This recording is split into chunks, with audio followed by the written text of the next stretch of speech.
O imperialismo americano sempre existiu, né? Desde que pelo menos, desde quando, meu Deus do céu? Contra os índios desde sempre, contra o México desde, sei lá, 1840, entendeu? Então ele sempre existiu, mais ou menos. Mas acontece que, digamos assim, no último século ele sempre teve uma justificativa democrática para usar a força.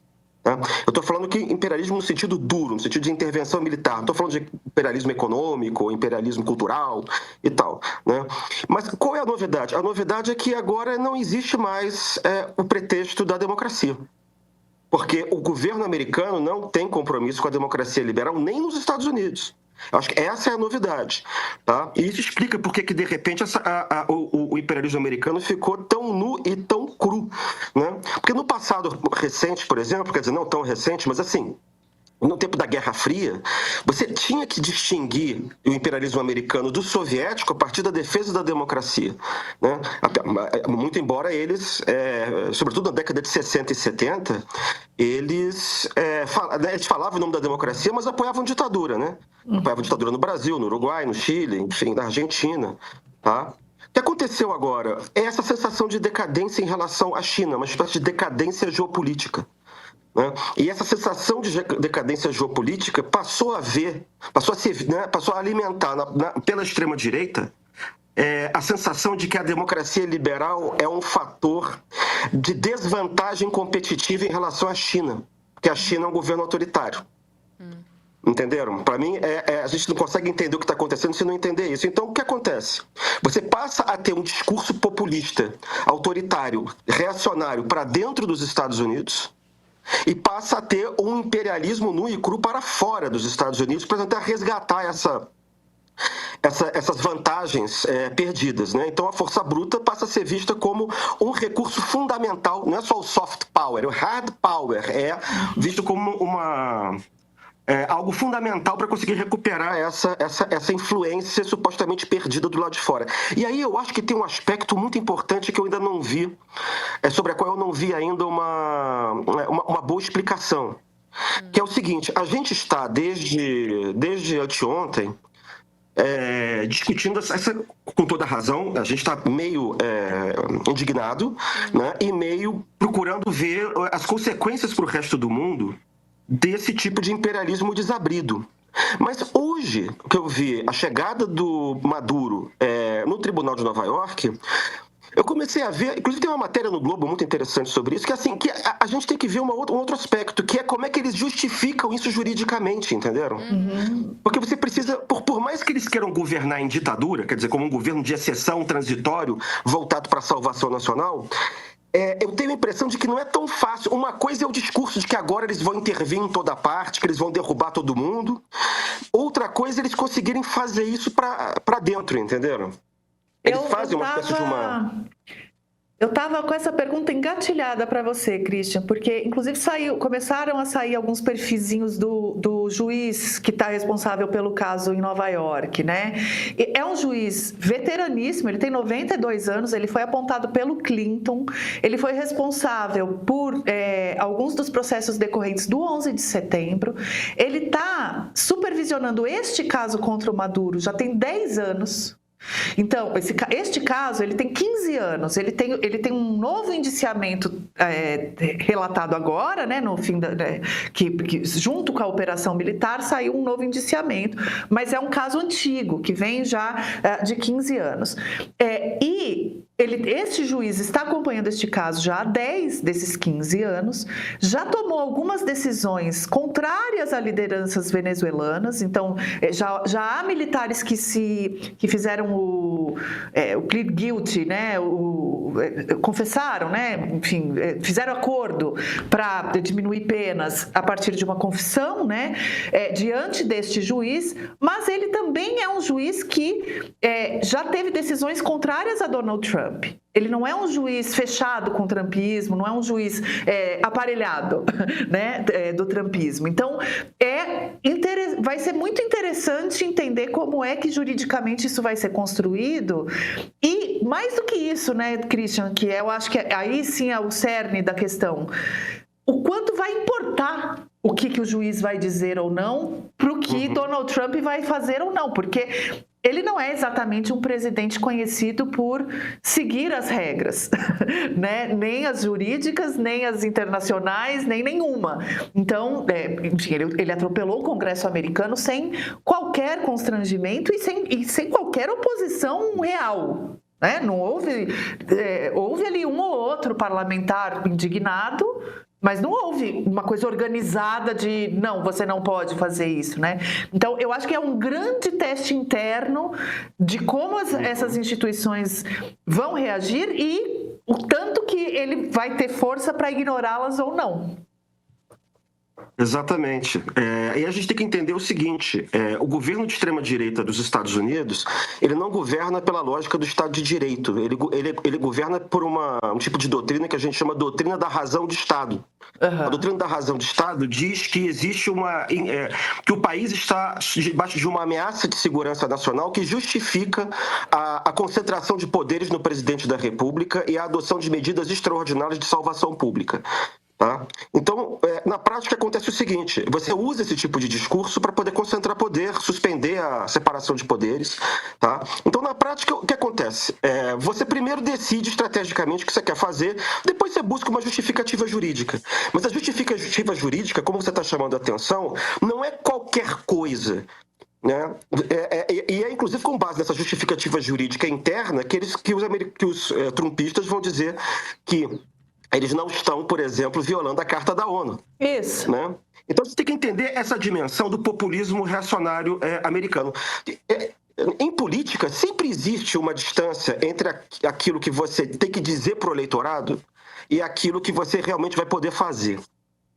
Num regime, numa situação, num governo populista, num líder populista, essa distância aumenta muito.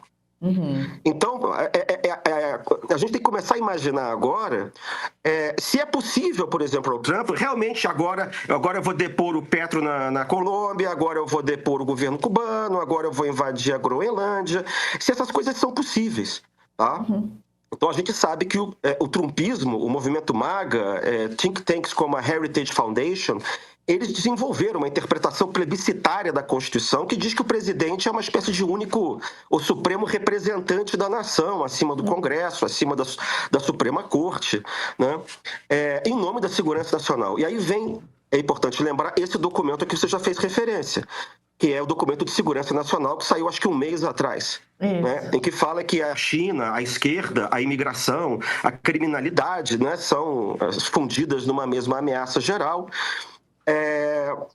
E aí você tem justificativa, por exemplo, do tarifaço, né? Uhum. Você tem justificativa de toda da intervenção americana, da intervenção federal nos estados, que ele tenta fazer a intervenção nos estados governados por prefeitos ou por governadores democratas para simular que são estados dominados pela criminalidade, né? Mas assim, ele está aproveitando o fato... Deixa eu te interromper, só porque eu acho importante, eu não sei o quanto o nosso público acompanhou um passo anterior que você mencionou no finzinho do teu raciocínio sobre as justificativas jurídicas. E aí, antes da gente avançar para essa visão do documento da segurança nacional, eu acho legal, de repente, a gente explicar um pouquinho o que você mencionou, que é o seguinte... A justificativa jurídica que os Estados Unidos estão construindo para escapar da Carta da ONU, não que a Carta da ONU seja importante para os Estados Unidos de Trump, na verdade, para os Estados Unidos em geral, né? Porque os Estados Unidos sempre, pelo menos na história recente, pode discordar de mim se eu estiver falando bobagem, mas me parece que sempre viu a ONU como decorativa. A gente teve um vice decorativo, tem o órgão Nações Unidas decorativas para os Estados Unidos. Porque, no fim das contas, era sempre, até onde eu consigo ir sem a ONU me atrapalhar, né? Sem a ONU fazer uma gritaria muito grande. Mas a justificativa, a Carta da ONU fala que um país só pode atacar outro sob poucas circunstâncias, quais sejam autodefesa, né?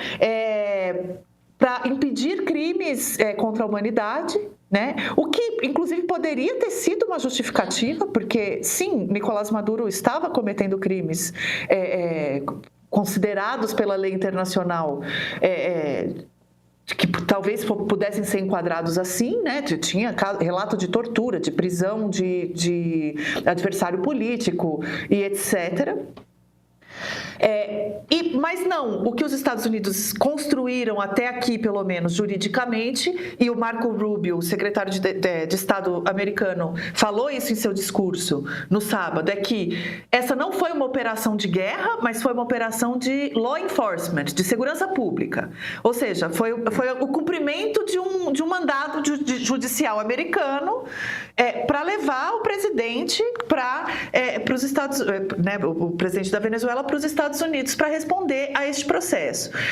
Sob esta justificativa, qualquer processo que os Estados Unidos decidirem abrir contra qualquer presidente do mundo ou líder do mundo pode resultar numa ação militar. Então, assim, é um argumento jurídico muito perigoso e que está sendo posto à prova a partir de agora, neste julgamento lá nos Estados Unidos e sendo posto à prova agora diante da comunidade internacional, que se vai aceitar ou não. Mas, enfim, desculpa, eu só quis fazer esse parênteses porque para não deixar essa ponta solta do que a gente estava falando quando a gente falou de justificativa jurídica do que os Estados Unidos estavam construindo. Posso só fazer uma ressalva, porque esse assunto está vindo importante bastante aqui no chat também, gente, é que a acusação é de narcotráfico e terrorismo, né? A Procuradora-Geral dos Estados Unidos informou que o julgamento por isso deve ocorrer em breve. Os especialistas que estão falando sobre isso, que estudam a rota das drogas na América Latina, enfim, dizem que a Venezuela não é representativa, né? Que ela é uma rota de passagem, mas que o narcotráfico não é exatamente um problema naquele ponto específico do mapa. Então, que isso não se sustenta, né? Exatamente. O ponto que eu estou querendo chamar a atenção para dois pontos aqui. Uma coisa digamos assim, como a coisa funciona no populismo, num registro que é esse do Trump, metendo medo em todo mundo que agora vai fazer isso, que agora vai fazer aquilo, que vai fazer não sei o que e tal. E um outro registro que é o registro jurídico. É muito interessante como é que os dois estão sendo trabalhados ao mesmo tempo na cena pública, entendeu? Mas um contradiz o outro. E aí a gente precisa tentar calcular esse discurso do Trump, entendeu? De populista que pode fazer qualquer coisa, com a forma instrumental com que ele lida com o direito, mas também com os eventuais limites que são colocados por esse mesmo direito, entenderam? Uhum. Então o que acontece? No caso venezuelano, o que ele montou para conseguir botar a mão no petróleo venezuelano? Você montou essa história de que você tinha que arrolar o Maduro como um chefe de uma organização terrorista de narcotráfico, que era esse cartel de Los Soles e tal, que a gente sabe que não existe esse cartel. Tá? E aí o que você faz? Você usa o Ministério Público, você captura o Ministério Público para conseguir arrolar o Maduro dentro desse processo aqui a Flávia fez menção. Entende? Agora, assim, mas como é que o Ministério Público faz isso? É porque nos Estados Unidos não tem distinção formal entre o Ministério da Justiça e o Ministério Público, como a gente tem no Brasil. Então é muito fácil capturar o Ministério Público. A gente viu, por exemplo, que o Bolsonaro tentou capturar o Ministério Público, nomeou o Aras lá e podia contar com o Aras para uma porção de coisa, mas o Aras não mandava no pessoal que estava embaixo. Você tem uma grande descentralização ali. Então, o que acontece hoje é que o Trump pode usar o Ministério Público para acusar quem ele quiser. Né? E ele já tem feito isso, tem usado o Ministério Público para instituir, né, para botar processo em cima de gente que foi adversária, entendeu? Para fazer bullying, para fazer tem outro nome isso. Eu esqueci agora, me deu um branco, eu esqueci. Mas, enfim, então o governo Trump pode fazer isso e fez. Agora, isso tem um certo limite, que é como a Flávia disse. A gente não sabe, por exemplo, como é que esse juiz, como é que ele vai resolver. Mas o que interessa aqui é o raciocínio, entendeu? Primeiro você decide que você tem que intervir na Venezuela para botar a mão no petróleo e para mandar um recado de força e de poder para o resto do mundo. Mas você precisa de um verniz jurídico, né? Você não pode assumir, por exemplo, a violação da Carta da ONU. Então a solução foi criminalizar o chefe de Estado. Você deixa de tratar o Maduro como se fosse presidente e ele passa a ser tratado como se fosse um criminoso comum. Tá? Então a gente sabe que Então, o que acontece? Do ponto de vista jurídico, eles apresentam, como também já foi falado aqui, a captura do Maduro como se fosse uma execução de uma ordem judicial para prender um bandido, um réu, que está em outro país. Ou seja, o Maduro não foi preso como juridicamente como chefe de Estado, ele foi preso como se fosse um criminoso comum. Tá? Porque a Carta da ONU proíbe o uso unilateral da força, derrubada de governo estrangeiro, intervenção sem autorização do Conselho de Segurança. Aí o que o Trump diz? Ele diz que não foi uma intervenção militar, que foi execução de ordem judicial, né? E aí, na verdade, é como se tivesse sido um ato policial, tá? Agora, aí só para terminar, que eu falo para chuchu, como vocês já sabem, né? A gente fica pensando o seguinte: se o Trump teve que montar esse caso todo para conseguir dar um verniz jurídico para tentar capturar ou derrubar o Maduro na Venezuela, imagine a complicação que seria para tentar anexar a Groenlândia, derrubar o Petro. Vamos lá. Ele está dizendo que ele pode tudo agora. Mas, assim, para derrubar... Um dos argumentos, por exemplo, do Rubio para capturar o Maduro foi dizer que ele não era um presidente legítimo. E os Estados Unidos não reconheciam o Maduro como presidente legítimo da Venezuela. Mas os Estados Unidos reconhecem o Petro, que eu saiba, como presidente legítimo da Colômbia. Como é que seria isso? Tá? Da mesma maneira, como é que você vai capturar o presidente de Cuba? Você vai dizer que ele também faz parte de uma organização terrorista de narcotraficantes, entendeu? Que eu saiba, esse argumento até agora não apareceu. Tá? Então, o que eu estou vendo para concluir, o que está na minha cabeça no momento, é que eles estão usando isso e vendendo num discurso de que eles podem fazer o que eles quiserem com a força, quando quiserem, em qualquer lugar do mundo, para amaciar a carne das resistências dos outros países a esse mesmo imperialismo, entenderam? Então, é assim, pode não parecer, mas existem limites internos mais ou menos objetivos ao que eles podem fazer. Não dá para sair fazendo tudo que eles querem. Eles têm que ter um verniz qualquer para justificar a intervenção, por exemplo, na ONU. Eles vão chegar na ONU e vão dizer que não foi intervenção.